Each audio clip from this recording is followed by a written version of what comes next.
Hello, I'm Aaron Barnhart, and today I'm going to talk about why I got into game programming, what I'm doing at this school. And it started as a young child loving video games.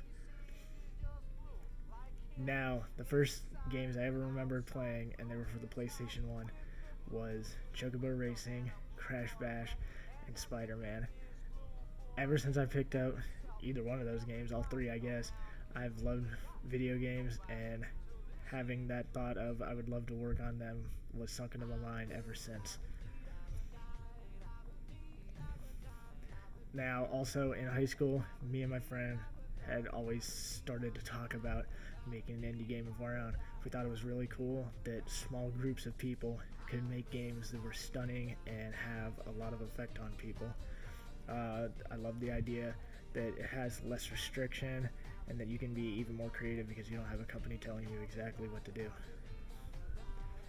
Further influence on going into this major was mythology, specifically Norse. I love mythology, and again, Norse mythology specifically. I love what they did with it in God of War and Hellblade, and I would love to have a chance to bring Norse mythology to life, either in a game with, again, me and a group of buddies, or if another large company wants to try it, I'd love to be a part of their team when they do it. Now, in between, I didn't jump into college straight out of high school.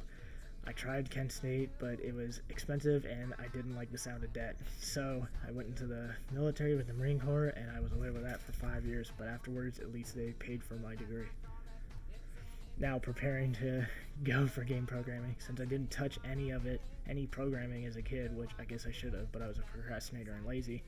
I bought a book and started reading that a year away from getting out of the military, and I watched YouTube tutorials.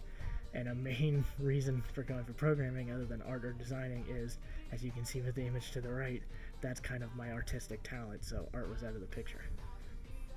Now, choosing to come to UAT, I remember, again, back in high school, I had a Game Informer, and I'm pretty sure there was an ad for UAT in it, and it was kind of a spontaneous decision. I was just like, hey, this school looks pretty cool. They have a degree for game programming. I'm gonna go do that, and it's in the southwest, so it's pretty warm. Might as well go to Arizona.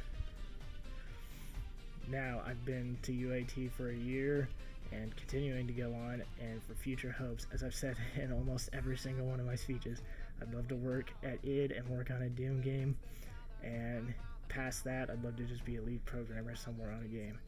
As a recap, I'm bad at art and I love games, so here I am trying to get into programming. Thank you for listening.